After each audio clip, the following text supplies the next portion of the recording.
Hey everyone, Sally here from House. In this video, I'm going to show you not only how to make a mood board, but also how to integrate it into your sourcing workflow. Let's get started. My favorite way of using mood boards is to use it in conjunction with the sourcing functions we already have built into House Pro Manage.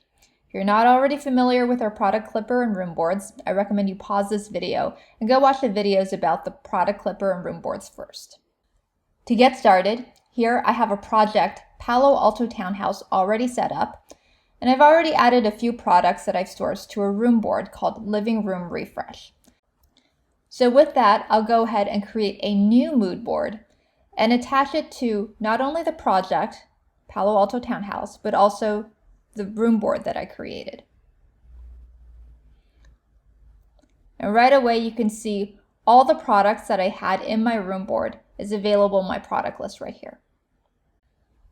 Let's start arranging some of these items to see what they look like. So just click the product to add it to the canvas, and then you can click and hold the corners to make the item smaller or bigger. And then hold the item and drag in order to move it. Let's say I want to show this rug in perspective like it's under the sofa. So all I have to do is grab this knob here to rotate, and then I click the skew button at the bottom of the image. And this allows me to pull each corner individually so I can put it into perspective. Click OK. And then I can send it back so that it sorts behind the sofa. As you can see, it's very easy to make adjustments. And let's add a couple more items. And very quickly you can see how fast this mood board can come together. Let's say I want this chair to face the other way. You can just click the flip button over here to get the mirror image. So let's say at this point I want to add some decorative items, but I don't have any decor on my room board. No problem. There's plenty of other places where you can pull images. Let's take a look at the Your Library tab. So as you can see in the first slot over here, there's your logo. So anytime you want to add that to your scene, very easy to do. And if you've previously added products to your product library, here they all are. So let's add this painting. We also make it extra easy to add anything from the House Marketplace straight to your canvas. Just go to the Source tab, and you can either browse or search. So let's find a plant over here. And there you go. And let's go back and add that logo.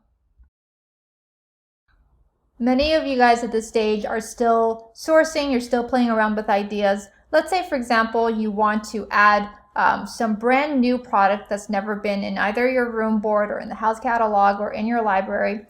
No problem. Let's just browse over to whatever website you desire. Let's say I really like this lamp over here. So what I'm going to do is I'm going to go ahead and use a product clipper to add this to my room board. And at this stage, you don't even have to fill in very much information. All you need is a title, and we'll automatically record the URL for you so you can revisit. And we'll make sure that it's set to Palo Alto Townhouse as a project and Living Room Refresh as a room board. What's going to happen when I save is that it's going to automatically appear right here in your product list because your room board and mood board are connected to each other. There you go. You can also add non-product related graphics from this top bar right here. So let's click the first one. This basically allows you to upload images or pull straight from any idea books. So let's say you want something like a reference image, maybe a blank room or a photograph of the original room. You can go ahead and use the image upload tool. Idea books over here lets you pull from any of your house idea books. So if you've been collecting ideas, collecting inspiration, it's all accessible right here. The next button over here lets you add a floor plan that has been created with a 3D floor plan tool. If you're interested in learning more about the tool, we have a tutorial video on that as well. If you've added a floor plan in this manner, anytime you go back and update your floor plan in the 3D floor plan tool, it'll automatically update over here. I'm going to go ahead and crop this a little bit. All right, next I'll show you the color swatch tool. So this actually allows you to add a swatch from a paint manufacturer. In our case, we've partnered with Benjamin Moore to offer you their entire database of real paint colors. And you have the option to show details or hide details, so that's just a square. So let's add another one and arrange a little palette over here. Color swatches will also show up in your product list so that you can keep track of which ones you've used. The next tool allows you to add text. Just click anywhere on the canvas to get started.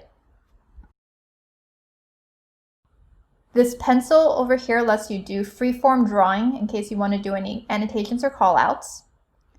This arrow tool literally lets you draw an arrow. So if you wanted to say that this bench is actually that product in the floor plan, you can do so. The measure tool here is one of my favorites. It's great for helping you indicate to your client what the size of something is. Finally, now that we're done, let's go ahead and rename this mood board. If I wanted to share it as, say, a PDF or print it out, I can use a print function over here. Sometimes I hear that people are having problems fitting everything onto one print page. I'm just going to call out under More Settings. You have this custom scale option. I have mine set to 60% for a letter sized format for saving to PDF. Do play around with that if you're having problems fitting that onto a page. And if you go back to your room board, you'll see that your mood board is right there. You can show it to your client and easily share digitally. Go ahead and give it a try yourself. If you have any questions at all, please let us know. We're always happy to help. Thank you.